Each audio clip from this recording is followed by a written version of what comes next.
Who gives a shit? Let's let it rip. I knew single Whit. A lot of sake bomb sushi. High-paid bouncers. That's all we are, man. What the hell is going on, man? What is an NFL quarterback room like?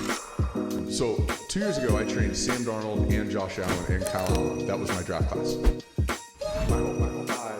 I think that this league is filled with opportunities, and the guys that stay in the league for a long time are the guys that take advantage of those opportunities. I'm just a big believer in repetition. I'm a big routine guy, and goals never end. I'm just a big I'm a big routine guy, and goal. Once I stepped on that field today, it was good, man. Welcome to The Room, episode 22. Every week when we say this, I go, damn, we've done this many. So there you go again, 22 episodes. If you are tuning in for the first time, this is The Room. Kyle Allen, current quarterback for the Houston Texans, just finished up yesterday or 2 days ago. First day off season. The episode's still coming out. There is no off season, Kyle. What'd you do today to get better? There's a huge off season. I actually did Pilates today, so joke's on you.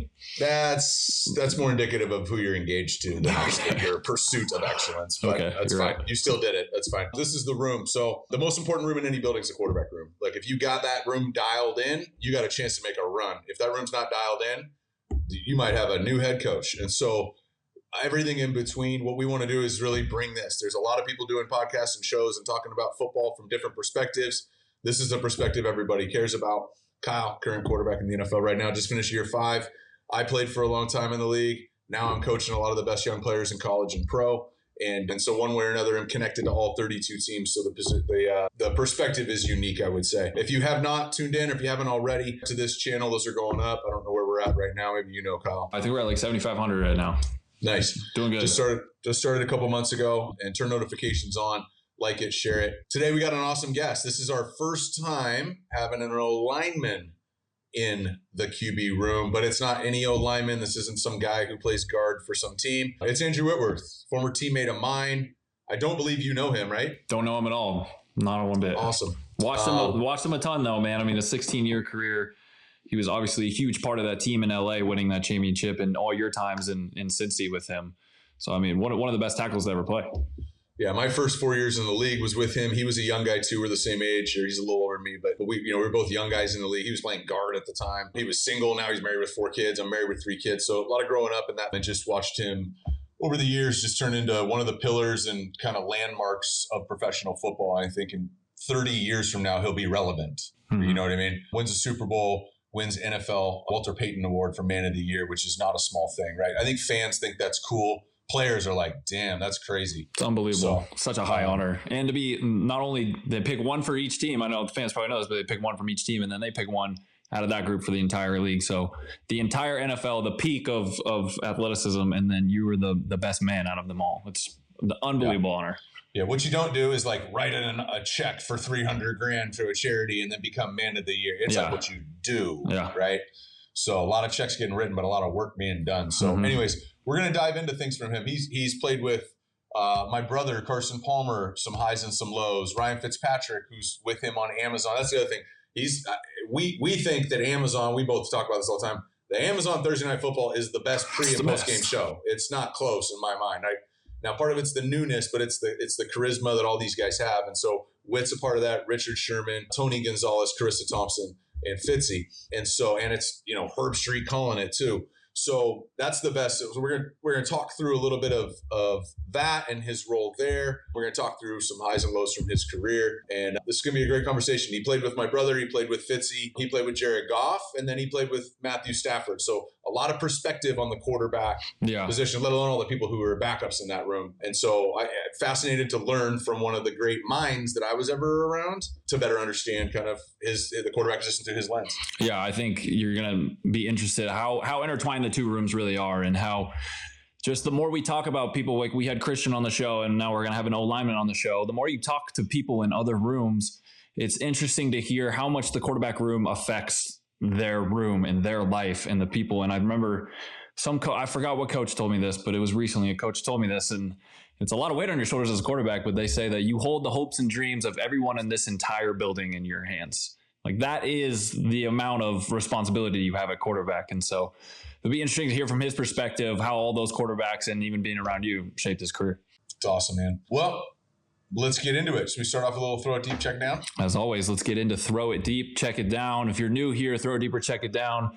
We're going to give around some news headlines, some takes around the league. If we're into it, if we agree, throwing it deep. If we hate it, checking it down. So we're going to start with the first one. Sunday night game this week. I don't know if you caught this. Packers-Lions. Kind of an ugly game all around. Jared Goff was wearing 2 gloves. He was cold out there. He was slinging it, though. Lions end up winning 20-16. Aaron Rodgers throws a kind of crazy, kind of unlike him pick at the end of the game, kind of throwing up a fade to Christian Watson, and the free safety picks it off. Whenever you throw a fade and the free safety picks it off, I had one of those this year. It's one of the worst feelings ever. That's totally your fault. But the take here is Aaron Rodgers. We just saw Aaron Rodgers' last game in a Packers uniform. You throwing it deep or checking it down? I'm throwing it deep. I think he's done there. I think there's too many suitors. Done there. Interesting. I think he's done there. I think he goes somewhere else. This is not based off inside information. You and I are connected here somehow, but I would doubt that he's made a decision yet. But I just feel like he's got to be thinking, what does this look like elsewhere? Just like Brady, right? No one could ever picture Brady in a different uniform until he went to a different uniform, and then we could picture him in the uniform, right? And I look at him and I go, are they a wideout away? Are they a guard away? Are they another pass rusher away? Or in his mind, are they a philosophy away? And he's gotten a new head coach. He's gotten a couple of different coordinators. I know, Nathaniel Hackett got fired. He's going to be a candidate to go back there, right? Now, if Nathaniel Hackett goes back to Green Bay, that might change things. I agree. But I just think he's got to be thinking, what does this look like in a Niner, Raider? If Brady goes somewhere, Tampa, uniform, and I don't know. I one thing that he's always done a great job, and his agent done a great job of, is using leverage to get it the way that they want. He's a savvy 40-year-old or whatever he is now. And I'm going to throw it deep. I think we saw him in a Packer uniform for the last time, throwing a pick to the cover 2 safety. What about you? What's interesting is, as you were saying that, right before you said, we never thought we'd see Tom Brady in another uniform, right? I'm reading this take and I'm like, I can't, like, Aaron Rodgers is never going to play another uniform. He's a Packer. He's Packer for life. And then you think about Tom, like a dynasty, Patriots, like you're never going to see him in another uniform. And how about Brett Favre? Brett Favre, yeah. I mean, that's like more your time. I really caught him at the end of it, so I only seen him in the new uniforms, right? But it doesn't seem real until, it happens. And then after a week, you're like, yeah, he looks pretty good in the Bucs uniform. It looks normal. I don't know.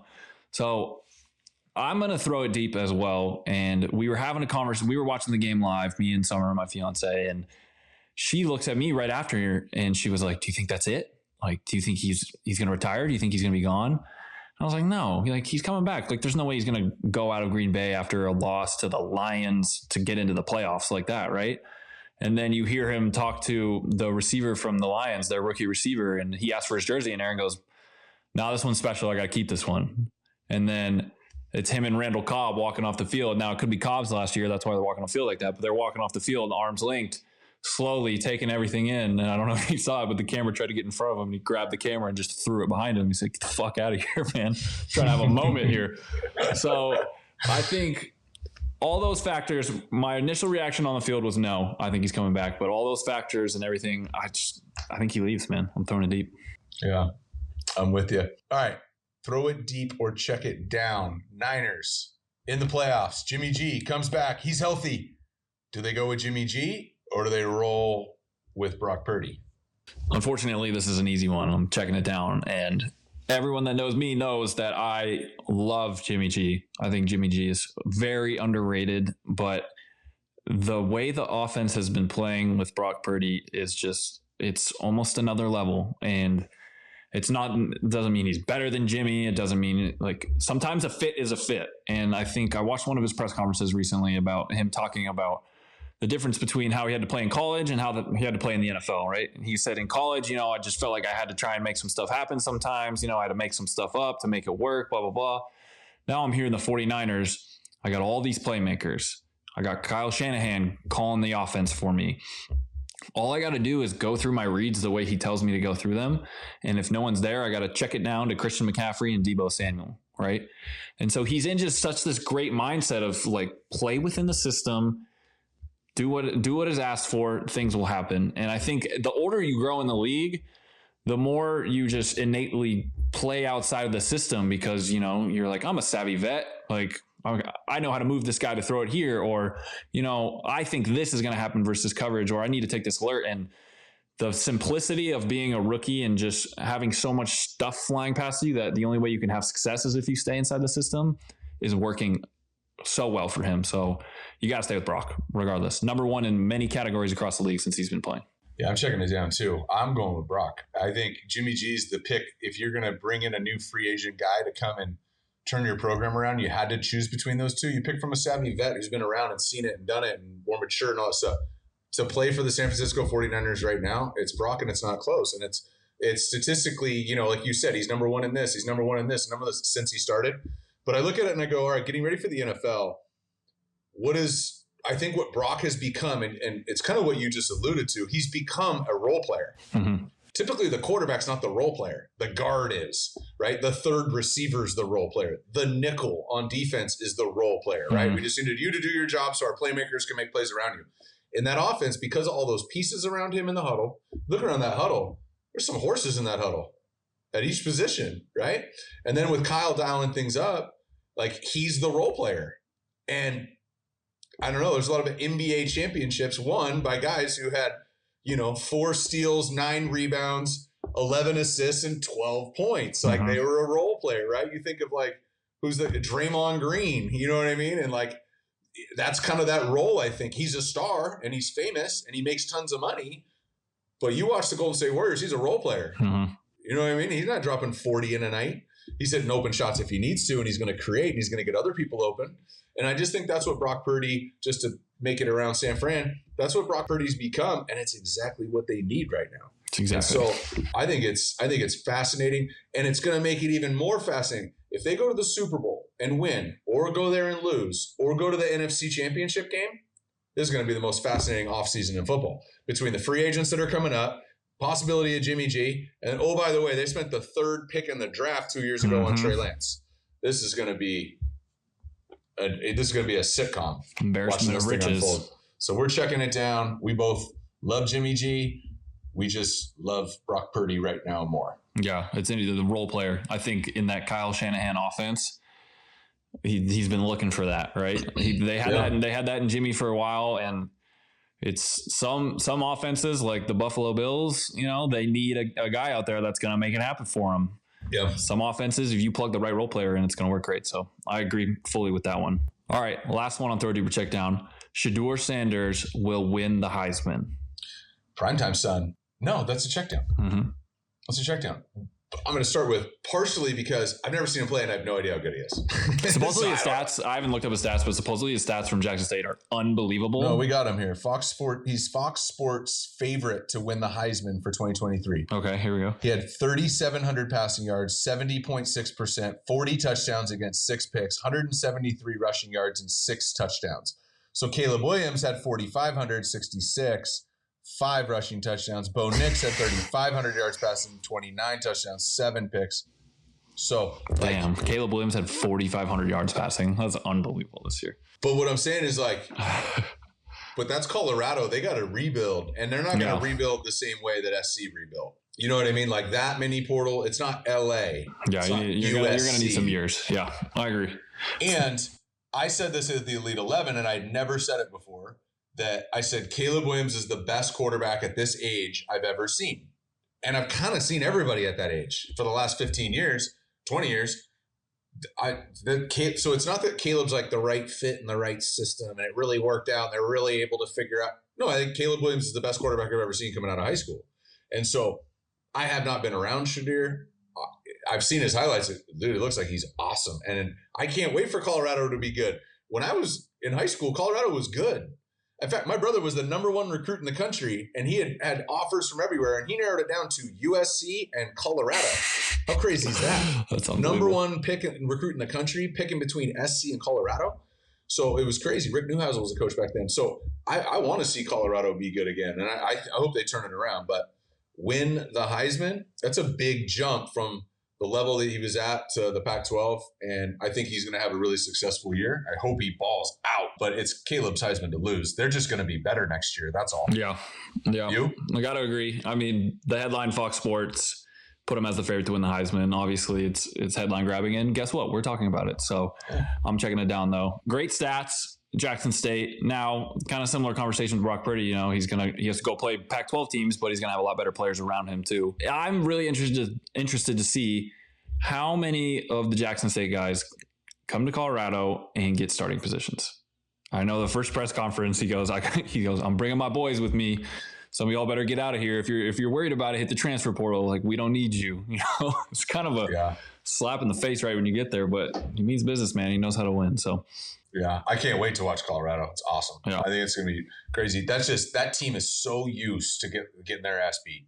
Forever. Because that's the thing is SC's been bad for the last few years, and a lot of people like me who are around the program would say, like, the last few years they've been soft. It's a soft program. Like, they're going to get thrown around.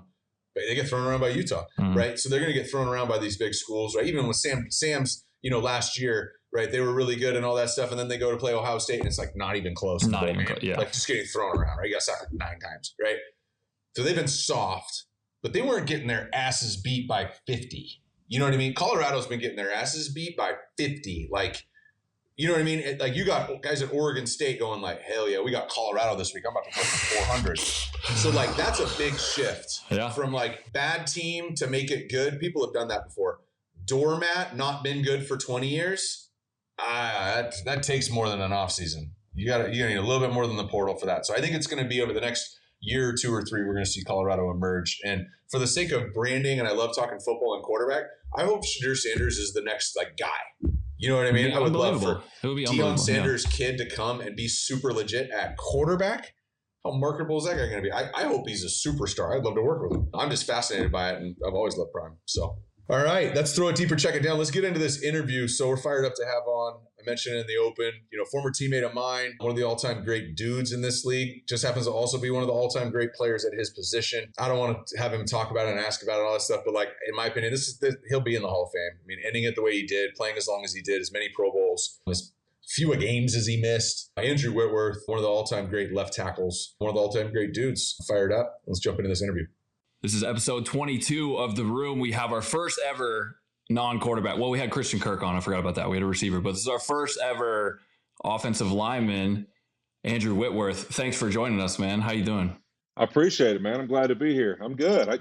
Represent the big fellas. I'm always happy to do that. We got to have someone on there. I mean, the O-line and the quarterback room, like, basically are essentially the same room. But yeah, you and me have never met before. I was just telling you before how I creepily saw you in Tahoe and was just staring at how tall you were there. But you and Jordan, you guys have known each other for a while. Oh yeah, we go way back to the nasty natty. Yeah, probably 08. I think 08 was my first year there.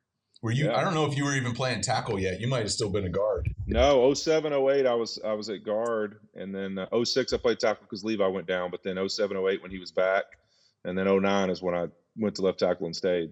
Yeah, crazy. 2nd round pick out of LSU, guard, ends up being one of the best tackles ever. Got to play. I mean, being a guard with Willie Anderson and Levi Jones, who Willie is he in the Hall of Fame? Willie? He's a finalist this year. Oh, that's right. Somebody asked me to put my vote or whatever, the surveys or whatever. Yeah, I saw him on there.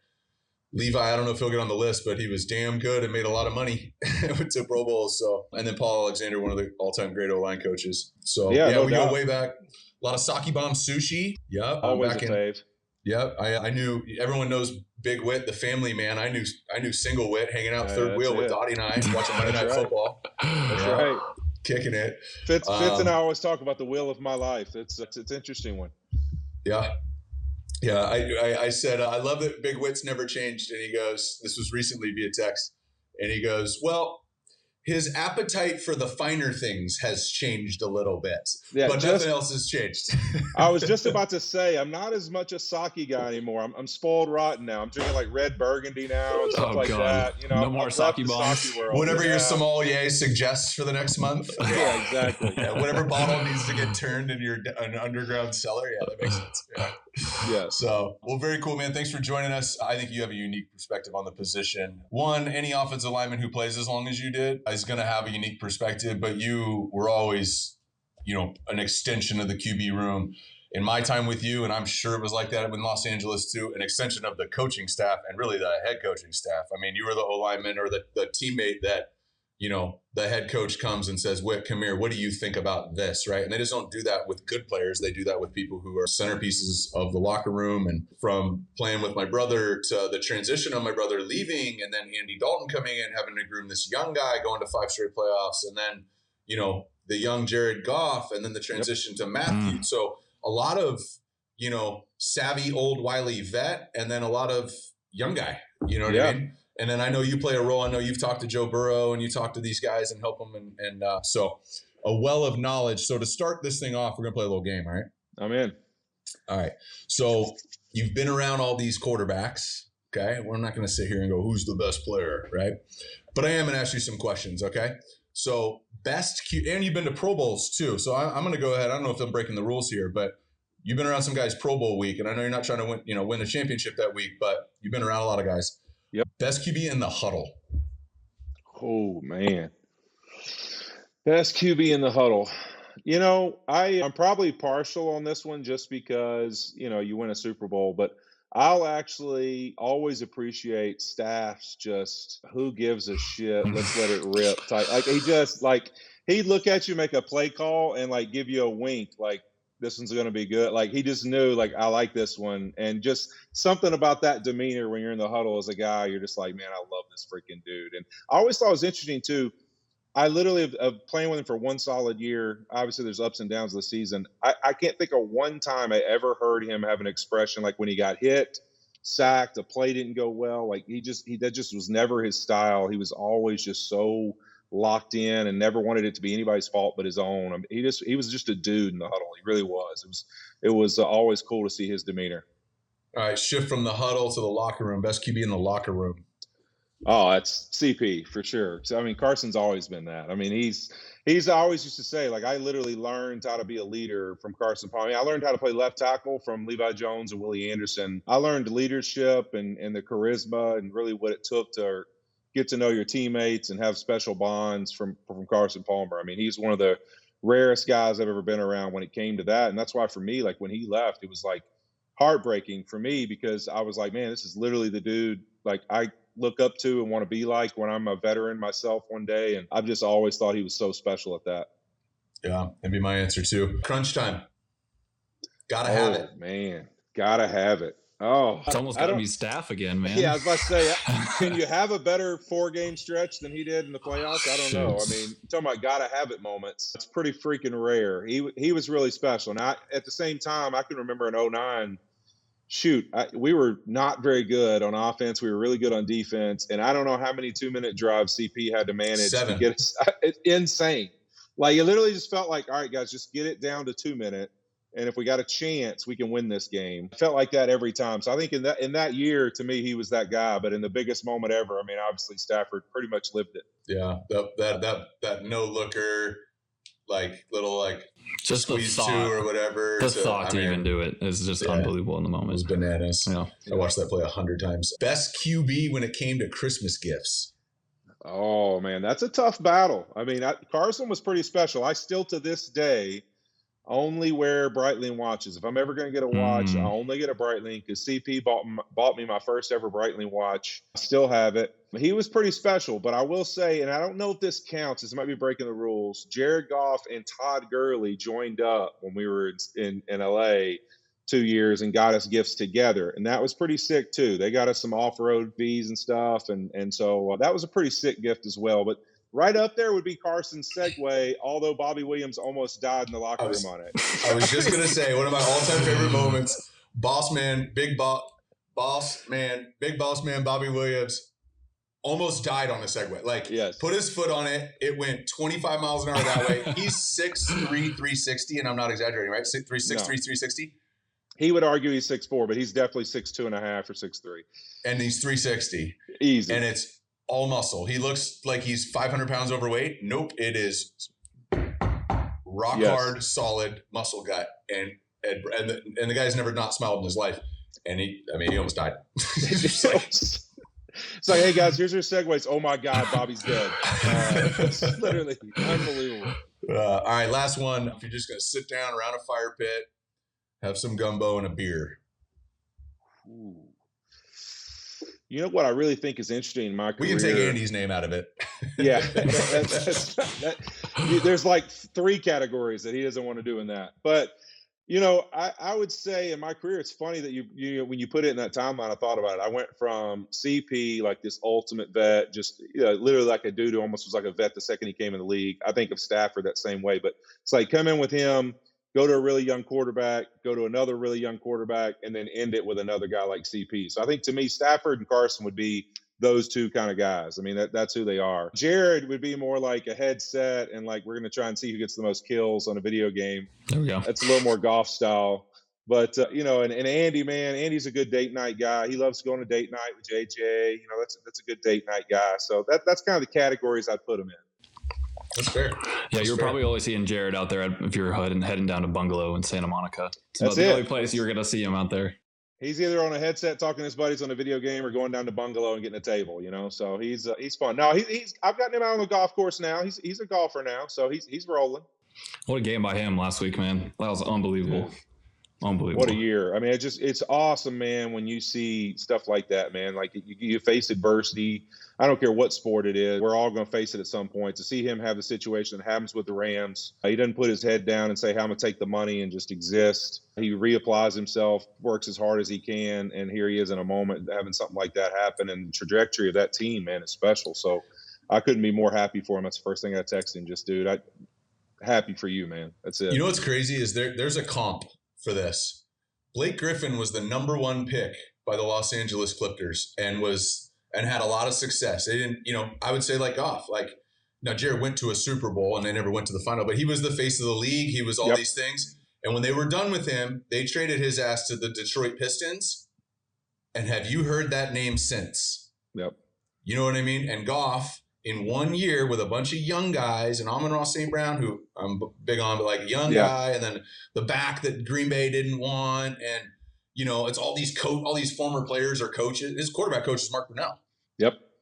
No experience coaching in the NFL, right? And all these, and then just rattle off like went like 7-1 in the last 8 games or something like that. I love it, man. I think it's great for him, and I think this will be the proudest moment of his career amongst a lot of things. So a big Jared fan. Well, let's move on to you, Whit. So we were talking before about your last game in LA last year. This year, you were coming back through all this media stuff, and people were saying Bengals were giving you a call when they had tackle problems. Probably a couple other teams were giving you a call. I'm sure Sean was calling you during the year too a lot. Did you ever have any inkling of coming back this year at all? Or are you just chilling right now? I mean, there's moments where I felt like, man, I think I could do this still. I think I could go out there. But, every time I, got up from a chair or moved around a little bit, I was like, you know what? There's no chance. I really think I still have the heart and the mind to do it. I just body-wise, I think I gave it all I had for 16 years. And it just wouldn't be worth what I'd have to go through or risk to do it at this point. I mean, I've accomplished a lot of things that I set out to do, and I'm pretty content in that. And even when I retired, I felt like I could go another year, but I really set, I had probably my toughest adversity in my career in 2012 and 13 when I had a bad patella issue with my patella tendon, and, I'd kind of somewhat lost most of the muscles in my left quad and ended up having patella surgery. And I said, man, if I get through this, I'm going to try to play till I'm 40. Like, that's going to be my goal. Like, I'm going to figure out a way to do it. And I had really changed my body over my career. And so, I mean, to get there, I felt like I'd accomplished it. And then I got the greatest send-off ever. And it was like, man, that's it. Like, I'll just talk about the game now and enjoy other people playing. Was there any years where you skipped OTAs or like came in late to training camp? I know some guys in their older age will do it just to get the reps off of them. Was there any years you did that, or were you all the way through?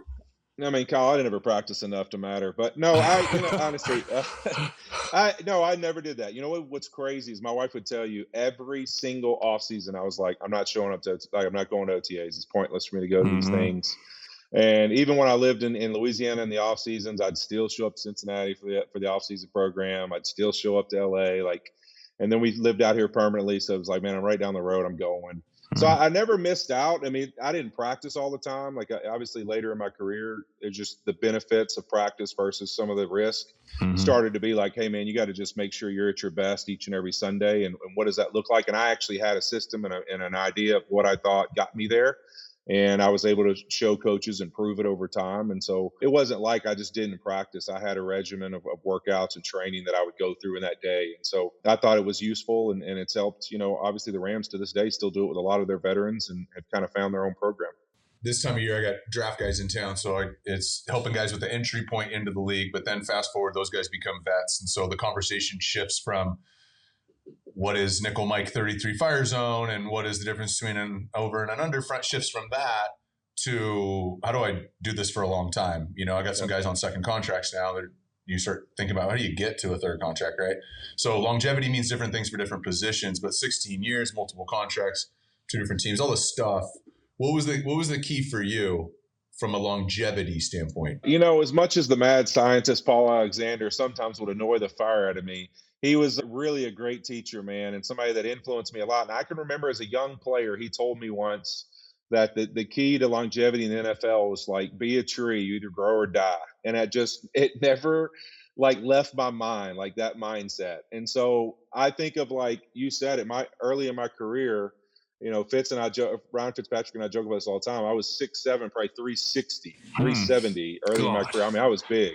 And every year of my career, I tried to shed a few pounds. And by the end of my career, I'm playing at 310, 315. Wow. And it was because I watched Jonathan Ogden, Willie Anderson, Orlando Pace, these guys that I looked up to and thought were insane football players. But I watched what I thought, man, they all ended at 32, 33, 34. And I felt like, man, they could have played so much longer, but they let their bodies go and they really didn't hone in like what they could have and taken care of themselves. And so I had a plan from a very young age of like, I'm going to get myself down every year. And I think it's really that ability to say every single offseason, even when I was 39 years old, I would start the offseason like, hey, all right, what are the things I did good this year? What are the things I didn't do as good? How do I attack the weaknesses I have right now? Like, I want to be the one that exposes them before somebody else does. And so I always had an off-season plan to attack those weaknesses and find them. Because the biggest thing I see a lot of young, I don't care if it's quarterback or any position, fail at is maybe they have a big arm, or maybe they're really athletic, or as a lineman, they have quick feet, or a defensive tackle, and they only work at what they're good at. And they only like, man, I love running through bags because I have quick feet, or I love lifting because I'm strong. And it's like, dude, work on your athleticism, work on your speed, work on the things that you're not good at. Because the real elite guys, everyone has a special trait that exists in the league. But the real elite guys have their special trait up here, and they find ways to bring everything else somewhere closer. And the really good ones get it real close. And it's to where all their things that are negative and that anybody would hate on them about, they just continually bring up throughout their career, and their special trait always exists. And so I think, to me, that's how I always thought of it. And that was my mindset to attack every offseason. Stuff you gotta it's mental for you, man. You got to get over that about yourself. It's almost an ego thing. You got to push past that to start working on your deficiencies. It's kind of crazy. I thought about it. Yeah. I thought about the other day, not to cut you off, but like I was sitting there, talking to some of the, our crew about football. And I was like, man, what's wild is in my mind, I still have burned and etched, even to this day, like my NFL draft bio that was like most likely going to move into guard, probably could be a right tackle starter, but like left tackle's not an option. And like in my mind, I read that at some point. I still have the image in my head, and that's literally what I attacked every day of my career. Even to this point, I get mad just thinking about it right now. Right now, I'm agitated. He's sweating over there. Down, dude. You got to calm down a little bit, okay? Let's take two real quick. Yeah, it's getting awkward. You got to calm down. So this is the room. We talk about the quarterback room. We talk about quarterbacks like this is a room. You've been in a lot of those, but not as many as you have O-line rooms. What's the difference in your mind? What's the difference between the O-line room? I mean, I know there's more snacks in there. I know there's more candy. Better snacks. Way better snacks. I know it smells different, but like besides those, what is the key differences between the quintessential O-line room and the quintessential QB room in your opinion? I think sometimes in the O-line room, there's really things that are important for us to do that may be different than some rooms. And that is, I think, support of one another. Obviously, in a quarterback room, you got your starter, you got backups, you got your third string, you got guys all throughout the room, and you're kind of there to help each other break down tape, to help each other see things through the same lens and maybe different lens, and say, all right, well, I kind of see why you worked this side or you didn't, and why you made this throw, or I see this in this defense. I think in the O-line room, it's a lot more probably support in the sense of, hey man, like this is just a non-thankful job, man. And like, look, you're working your butt off. Like, I'm going to Mhm. love on you. We're going to all, drink a beer together. We're all going to have some coffee together. We're going to get some donuts in here and shove them in our mouths just to like be like a family who's going through adversity. And we just need to love on each other and create this atmosphere where, man, we're bonded arm in arm and we're about to go out there and get hit in the face. And people might thank us, they might not, but that's our job. And so it's just convincing each other that we're all going to go out there synchronized. We're going to go to war and we're going to let it go for everybody in this building. And I think just that bonding in that room, when you can create that, it's special. And you can see guys play better than they really are because they trust the guy standing beside them and because they believe in the group. And I think to me, that's always what was the most important thing, is the ability to get the guys around you to play for one another and in synchronization with each other, and that bond of like, we're not necessarily going to get credit for this, but you better believe we're going to have something to do with whether we're successful. And I think it's just more of a 5-man mentality than it really is, hey man, how do we get the guy who's playing in this game, maybe in the quarterback room, to be at his best this week? Well, it's a small team. Essentially, it's really the only position it's a team inside the team itself, right? Like, you got 4 D linemen, they're going to be running twist games and stunts and whatever, but they can kind of, do their own thing. If a guard doesn't pass a twist off to the center correctly and pop back for that backer, like, the whole line's fucked, right? The quarterback's on his ass. And it's interesting you talk about the O-line, just support from like a mental standpoint, just bringing each other up, pushing each other along. It's a thankless job. The O-line room in Houston this year, even though we had a very poor record, didn't play well, whatever, the O-line room was probably the closest group of people I've ever been around on a football team before in my life. Like, every day they're playing cards in there after practice from like 1 till 3 o'clock till we got special teams. Everyone's going home at 5. They're still in there playing cards. They're all in the back of the bus together. And when you think about a quarterback room too, right? You're not really, like, if you have a good hierarchy of like starter, like bona fide starter, backup, practice squad guy, right? It's easy to support each other. But when you're in a room with kind of undefined guys, or maybe a young guy who isn't playing well, like, the support, like, as a backup, you're going to support, but it's really a kind of a much weirder environment to be in. You feel like you're alone in there sometimes. Yeah, there's no doubt. And I think it's tough in that room to make sure. I think I always thought my job as a leader was not necessarily like techniques, and football is always going to come up and it's always going to be talked about, but making sure every guy in that room felt like he belonged and he had a place, and that he's always ready. I'll never forget, Troy Vincent, when I was a rookie at the rookie symposium, I was telling him, man, I don't know why I got drafted by Cincinnati. Like, they have Levi Jones, Willie Anderson, Bobby Williams, at the time, Richie Bram, and Eric Steinbach. And I was like, I'm not going to play anywhere. And he was like, man, you are one snap in that room.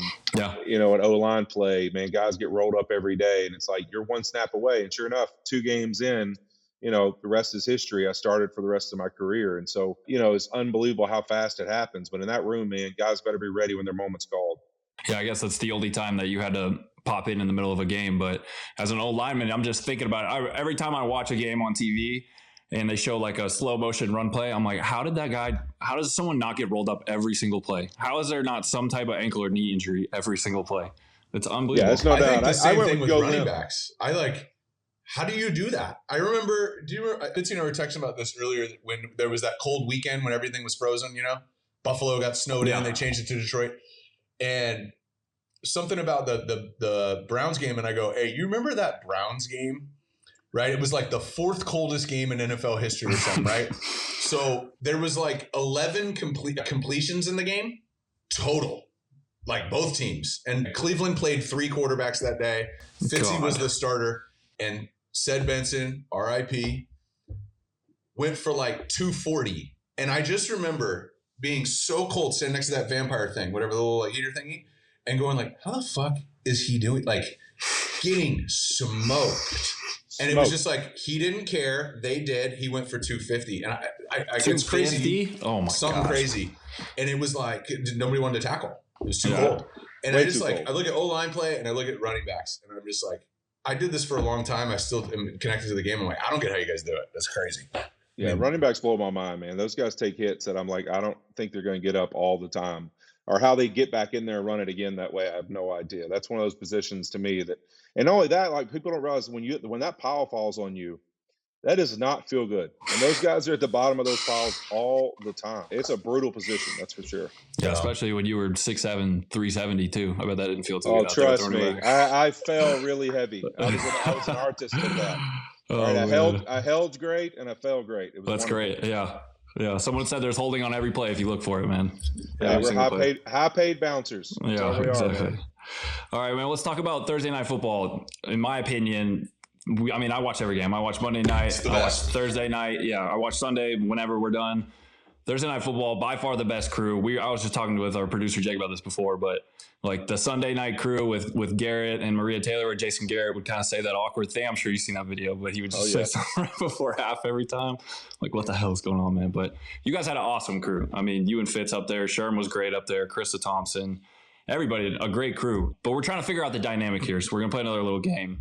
Just ask you a couple questions about the crew. So the first question is, you guys go out to dinner before the game. I'm sure you guys all go out as a group. Who's picking up the check?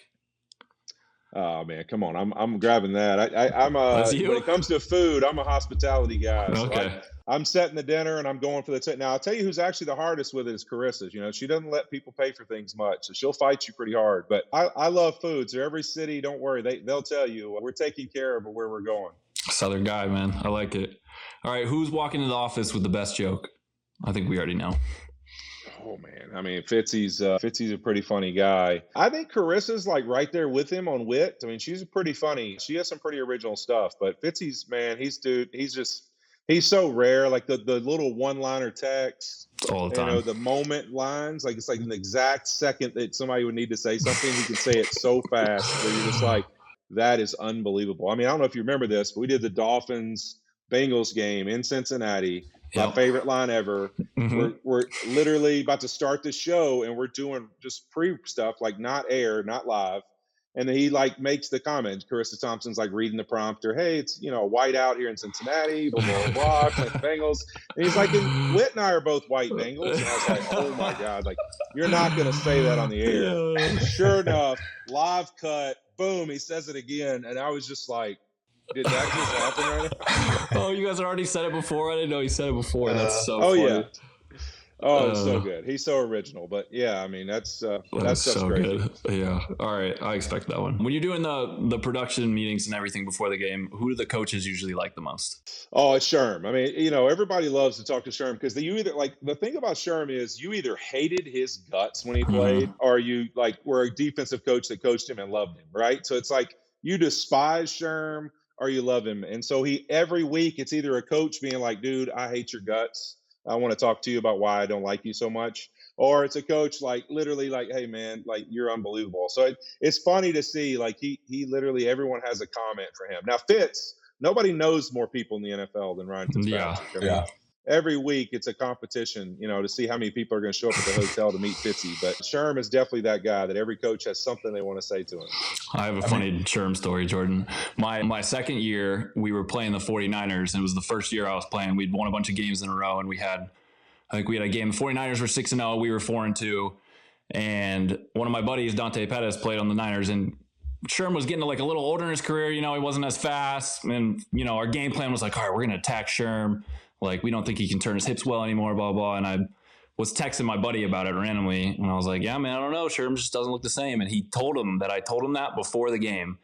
And, of course, I threw a pick right to him, hit him in the chest. And he talked shit to me for, like, the next TV timeout from the time it started until the ref goes, all right, you got 10 seconds. It was Sherm just talking shit 10 yards away from me. And I'm just like, I stood there and took it. I was like, yeah, you're right. I hit chest, man. Keep it tight to the vest, man. You got to keep those kind of things tight, man. I learned that one the hard way. We're good on that one now. All right, last one. Stranded on an island with somebody. Who are you taking with you? Oh, man. That's a good one. You know, probably I think, you know, the most connected guy is Tony Gonzalez. He's probably got a buddy that's got a plane or a helicopter that'll get us out of there. Yeah, you're thinking about your ways out. Yeah, I'm thinking of my ways out. I'm going to take Tony with me because he's going to get me out of there. That's for sure. Smart, yeah. But Jordan, we can't let Fitz off the hook because he doesn't like to share this story. And I don't know if y'all talked about it when he was on, but Fitz actually had another claim to fame that season other than the Cole Cleveland game. He was the only offensive player not fined in the Jacksonville Jaguars game for me getting ejected fighting John Henderson. We have an offensive meeting the next week. OC gets up there just like, hey, guys, I understand it. We were all having each other's backs. I don't know if you guys know this. There's actually only one guy in this room that didn't get fined. That's right. And there's video of Ryan. I'm fighting John Henderson, throwing blows, and Fitzy's running to the sideline like fast as he can. Because at that time, the league had a rule. If there was a fight and you were within the circle, you got fined. And so everyone on the field for Jacksonville and the Bengals got fined, except for one guy out of the 22, and it was Ryan Fitzpatrick for sprinting off the field. Quintessential rich, cheap guy. That's awesome. I remember you going off the field. Like that was like, that's got to be one of your moments, right? The whole place going nuts because you're getting ejected for fighting. And it's just easy. Loving it. Like, Brick, take my helmet. Fuck that thing. Here we go. That had to be a moment. For sure. That's awesome, man. Fitzy, I mean, jeez. Like if you were to take all of his teammates and come up with the top 10 best Fitzy stories, it'd be impossible. Insane. It'd be a book. Awesome. So Thursday Night Football is over. You guys are done. Year one. What do you got off season wise? What do you shift to now? I know family and you're probably coaching and your kids and you're probably, picking up carpool and all that stuff. But what do you got big picture this off season? Yeah, I think for me, it's finding out really what's next. I mean, obviously I'm going to keep doing this hopefully and finding more ways I can, either be a part of the game or talk about the game and, and be involved as well. So I think for me, it's obviously the kids' sports and being home, hanging out with Melissa and the kids is a lot of fun. And we enjoy now me getting a part of it. I've gotten to head coach some of the teams and stuff. So that's been fun. But no, big picture, man, it's just figuring out other ways I can keep chasing, being involved in this game. This game changed my life. It changed my kids' life, my wife, and our entire family. And so we want to keep giving back to it and obviously the community. That's something we've always been a part of. So I actually have this week, we're doing something pretty cool. My Walter Peyton Man of the Year award. I used the money and some others to raise money to build a field down in Inglewood at Challengers Boys and Girls Club. So that's awesome. We're going to break ground on that Thursday night. We're going to announce the field and stuff. So that's going to be really cool. And I can't wait for that. So just continue to do stuff like that, man. Just trying to be a part of this thing and be a part of people's lives in the best way I can. It's awesome. So Kyle and I play a game. So there's the interview and then there's the rest of our show. And we play a game called Throw It Deep or Check It Down. So I'll explain this to you. We saved it for you. We're going to do this with you instead. We usually do this on our own. So Throw It Deep is like, 100%. I agree. And why? Check It Down's like, I don't like the look. I'm gonna check that down. Okay. Yeah, it's too high. I got it. Okay. So there you go. Kill. Actually, give me the 92 duo, please. Kill. Yeah. All right. A number one seed will not win the Super Bowl this year. Throw that deep or check that down. I'm gonna go throw it deep. Okay. Ooh. Good. All right. And the betting favorites in order: Chiefs, Bills, Eagles, Niners, Bengals. Cool. All right. I got one for you. The Cowboys are going to make it to the NFC Championship. Ooh. You know what's crazy about them is I think that the opening round of the playoffs is the most important week for them. And I don't know why, but I just feel like that's the big moment for them. And I just think they need momentum. So, I you know what? I like it. Let's go. Let's say they upset the Eagles if they get the chance. Oh, wow. And we'll go with that. Throw it deep. I like that one. I think they got a chance. I think you're right. I think they need to put something good out there because 6-26 against Washington is. I'm a big analytics stats guy. At some point, they've got to play good in the playoffs, and it's got to happen. I just believe it's going to happen. I just think it's going to happen at some point. They're going to have their moment. It's got to happen soon. It's got to happen real soon. The Giants have a chance to upset the Vikings. Well, look, anytime you're as good as they are and you're still -3 in points, unbelievable. I've never seen you got a chance to lose a game. I think, man, they're obviously a really good football team, and Kev's been around it, man. But, man, that one's tough. I'm going to check it down just because I think Minnesota, you know what, I think they're going to get it together and they're going to find a way to win.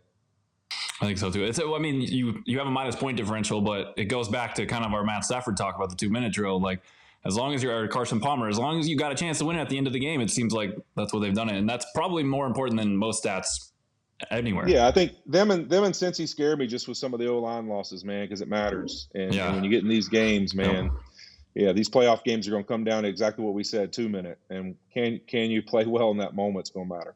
All right, well, let's talk playoff football. Let's go through all the games real quick, and then we'll get to your 2-minute drill. But I want to get just 2 answers out of you, okay? Who wins the game? And what quarterback are you taking for the next 5 years over the 2 quarterbacks? All right. Oh, wow. That's a big one. Yeah. All right. First game, we're going to go in order. First game of the weekend, Seattle Seahawks versus 49ers. Who you got winning the game? I got the Niners, and I'm going Purdy. Come on, baby. You got it's the Purdy show. It's the Purdy show. Unbelievable. Number one in passer rating, number one in yards per attempt, number one in touchdowns since he's been starting. It's unbelievable. Next game, Chargers at Jags. Chargers, Jags. You know what? That's a tough one. I gotta believe that Brandon Staley finds a way to get it done. I mainly this is because I don't want to look like an idiot because I picked them to be so good after the offseason. And I love Doug Peterson. That's my guy, and Trevor Lawrence and that crew. It's been fun to watch them turn it around. Mm-hmm. But I'm going to go Chargers, and you know what? I'm also going to go with Herbert. I think this guy's going to continue to get better and better. I'm just like closet become this Charger fan. I mean, I've never cared about him in the past. Brandon Staley's kids are on my flag team. Oh, wow. So, and I'm the coach. So this whole last season, and then we start our new season this Friday for the winter league. And I got both his kids on my team. So it's been this like, cause then you get to know the family and the wife and the mom and you know what I mean? And it's like, you want them to win for a different reason. You know what I mean? And so it's like, I just shifted to this, like, is Bosa back this week? Like, is Derwin that game? You know what I mean? Like, all of a sudden, I totally give a shit about the Chargers. You know what I mean? Yeah, he's so passionate about football, man. He's a good dude. I hope he does well. All right, so shifting to Sunday, Dolphins at Bills. Let's just assume Tua's, for the sake of the answer, I think you should take Bills automatically if Tua's not playing. If Tua's playing, Bills or Dolphins? I'm going Bills, and Josh Allen, obviously, just crazy special. So, yeah. All right, the next game that day, Giants at Vikings. This one can go either way, I think. Ooh, man. I think this game is literally a toss-up. I just think the Vikings will find a way. And, man, that one there over the next 5 years. Let me throw you an interesting stat real quick. Vikings are the first team ever to have 13 wins and a negative point differential. It's crazy. Was a crazy stat. It is. It's insane. But, you still got to say – in that game, I just think when it comes down to it, I think Kirk and those guys find a way. So, over the next 5 years, I don't know. I think Daniel Jones, I think it'll be interesting. I think Kirk's got a really good guy that's calling plays for him and running that team. And so I'm going to go Kirk just because I think he might be in a better situation right now. I like it. Then after that. Yeah, Ravens-Bengals is on Sunday. That's right. Oh, come on. That one's an easy one for me. Cincinnati and Joey B, baby. It's hard to win 2 weeks in a row, though, man. I don't know. Might be coming back. My whole career. That's all I know. Yeah, I mean. Line of the year right there, baby. That's what I thought, too, when we played the Jets week 17 and then again in the playoffs. Hey, it's hard to beat somebody twice. They can't beat us twice. Sanchez came in and got a dub in Cincy. Yikes. That was bad. Shifting to Monday night, Cowboys-Bucks.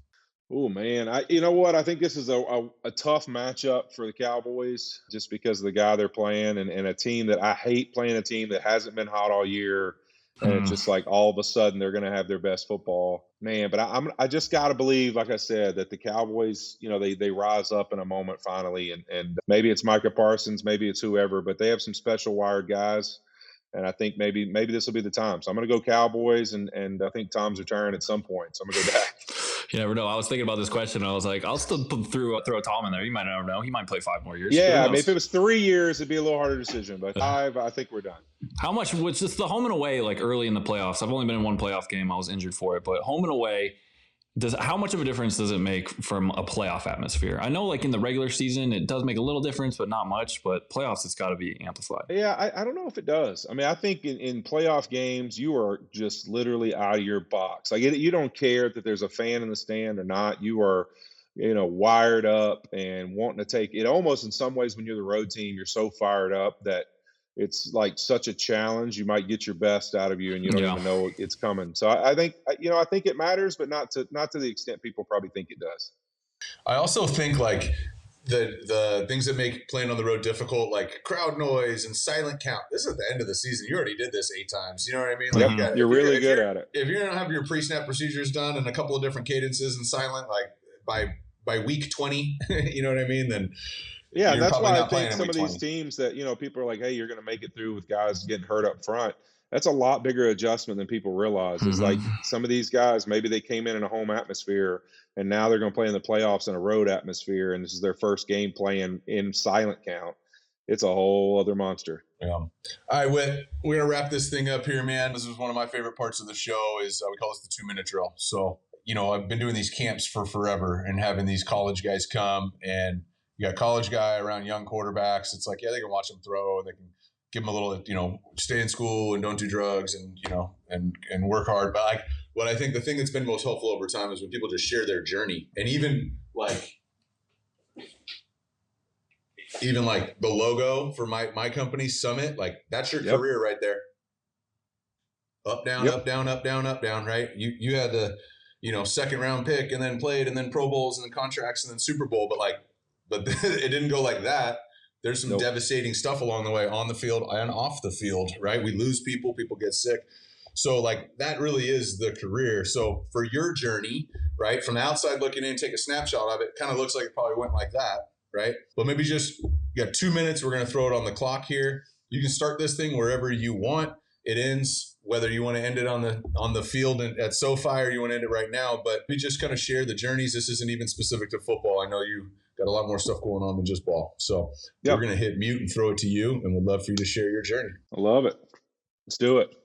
All right. Well, look, it starts off in 2006 when I leave LSU, my journey in the NFL, and I become a Cincinnati Bengal, fresh off of Carson Palmer being injured in the playoffs and trying to make his comeback. And I can remember a lot of tough times, man. I mean, there was a struggle there. We had a lot of guys that got in some, trouble off the field. We lost a teammate in Chris Henry that was so dear to all of us. I can remember those emotional moments. The moment I talked about fighting John Henderson, I'll never forget, because I'd actually called the guys up the day before and kind of called everybody out that I'd never lost in my career and was never going to start accepting it. And we won, and I got thrown out of the game. And from that moment on, I was a captain for the Cincinnati Bengals. And then my quarterback, Carson Palmer, is the leader he was and the effect he had on my career. We end up winning a division in 2009, have a rough year in 10. He leaves. It kind of breaks my heart because he's the guy I've always looked up to. But then in comes Andy Dalton, AJ Green, these guys. And what do you know, 5 years later, we've gone to the playoffs 5 times in a row, not found a way to win it. And over that same time, I've met my wife. I've gotten married. I've had all 4 of my awesome kids, 2 twins, and my son and my daughter. And so, it's just a thing where my life's growing in a lot of different ways. And then in 2016, the Cincinnati Bengals tell me that they've had enough and they think my career is over and they don't know if they see me continuing to play. And I can remember feeling like I devoted my whole life there. I just had the best year of my career and made 2 consecutive Pro Bowls, and I was devastated. And a guy named Sean McVay says he wants me.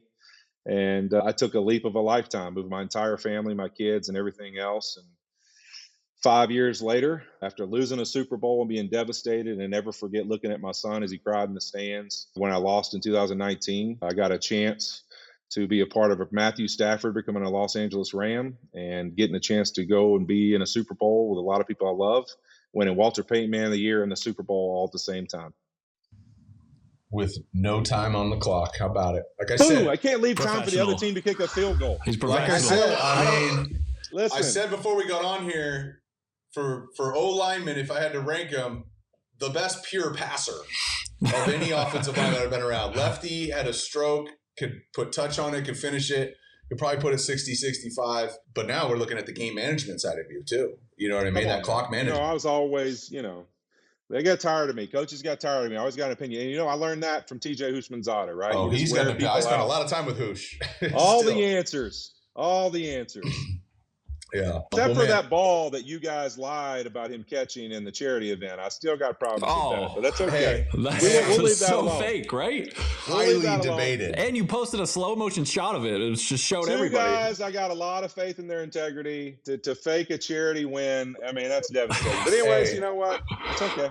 It was for the kids, 1. Yep. 2, Antoine Kaysen. I don't remember that name. He played DB in the league for like 8 years. He's becoming a ref. And so Antoine was the one, he looked at some camera replay and then just went, hey, we just lost it. It erupted. Hey, it was for the ratings. I get it. Yeah, it was great. The best part about that is, so for context here, TJ and I played in a charity for the Chargers, charity flag football game. And there was it was pretty sick. I was the quarterback on one team. Mookie Betts was the quarterback on the other team. The whole time playing free safety, I got Ricky Williams just staring at me the whole time, just covering tons of ground. So it was a who's who thing for those guys. It was super fun.